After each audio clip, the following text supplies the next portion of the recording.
Hello, welcome back. Today we are going to discuss the second formulation principle of creating a blue ocean strategy. In our previous session, we have already deliberated about the first formulation principle of creating a blue ocean strategy, which was about reconstructing market boundaries. Now, today it is about focusing on the big picture, but not just the numbers. Now, this is a very interesting area in many organizations today. Today, a large number of companies, business organizations, when they take up their annual financial planning process for budgeting purpose, they assume they are seriously engaged in strategic planning process. Let me tell you this one. Forget about the blue ocean strategic planning process. This is not even up to the standard of a proper red ocean strategic planning process.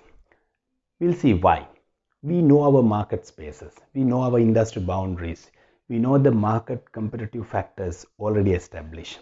So within this framework, you apply certain red ocean strategic tools which you have learned and then extrapolate the industry happenings, industry estimations to the next year. And then you look back your organization and you see what your organization has been delivering last few years and what is the organization's current profile. With some slight adjustments, you estimate certain numbers for the next year. And finally, you will be left with large number of Excel sheets which will be wrapped into a PowerPoint presentation to be presented to the senior management team. Now, this is what you assume as strategic planning. Now, this process is not strategic planning. Anyway, this kind of a plan will not deliver you a very good blue ocean strategy.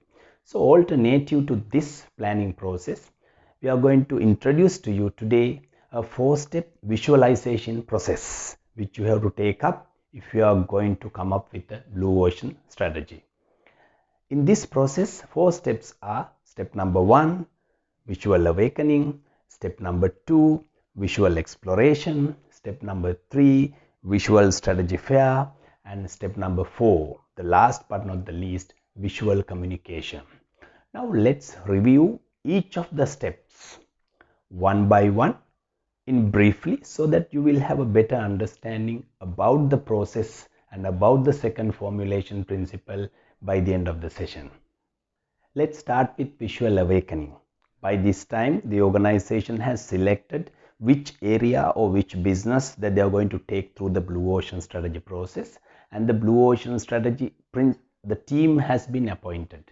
Actually, for this area, there are separate principles guiding these aspects which we will be discussing later. Now, this visual awakening step is trying to understand the company's market position against the current market competitive factors. So there you will study the current value curve of your organization, the value curves of your closest competitors, and the value curve of the industry leaders. And you will come to a state where how you position your strategy canvas against the industry. And with this, you will also revise and refresh your knowledge about the blue ocean strategy process, both formulation and execution, and also other concepts, tools, frameworks, and guidelines that guide in the whole process before you go into the step number 2.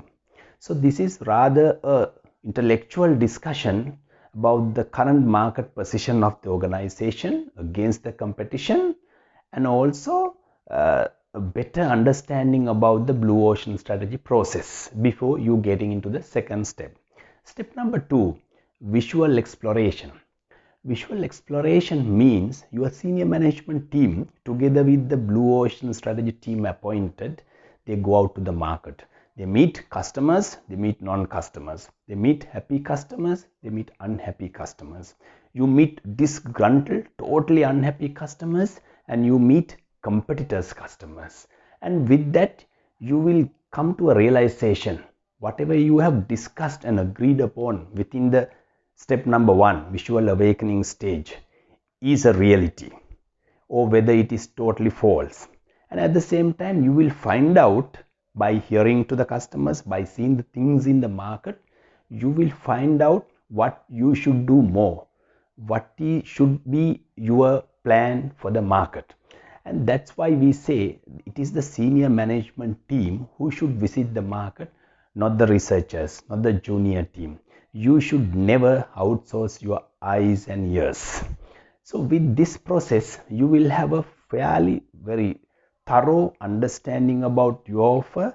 It's reality in the market and what the market really wants. And you come back and get ready for the third step, which is visual strategy fair. In this one, all the teams who have gone to the market, who have a thorough understanding about the blue ocean strategy process, and you will sit and present to be strategy canvas of the organization. Your teams propose to be strategy canvas of your organization to the management team, to the blue ocean strategy team. And here you can remember your formulation principle number 1. And there were 6 parts of reconstructing market boundaries you have learned.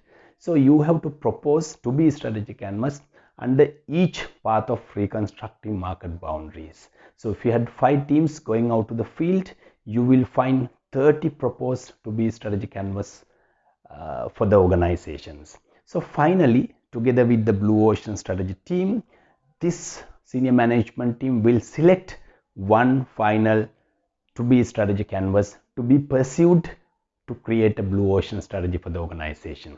This is a quite highly responsible and quite time-taking exercise. You need to take a lot of time. If you have further doubts, you need to go out to the market and come back and report again.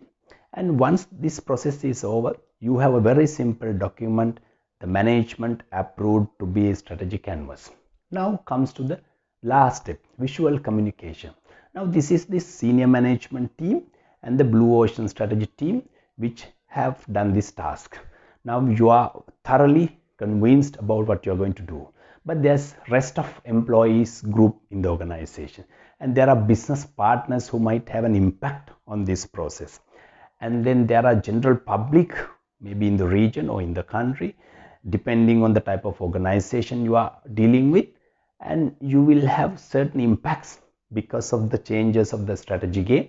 You will have certain impact to the general public. So now visual communication is the clear process to get the voluntary cooperation. The rest of the employees, the business partners and the general public who might have an impact because of the changes of the strategy game, because of the changes applied to create a blue ocean strategy. You have to explain them to get the voluntary cooperation. Otherwise, the compulsory execution is not easy with the blue ocean strategy process. So with this, we conclude the second principle of creating a blue ocean strategy.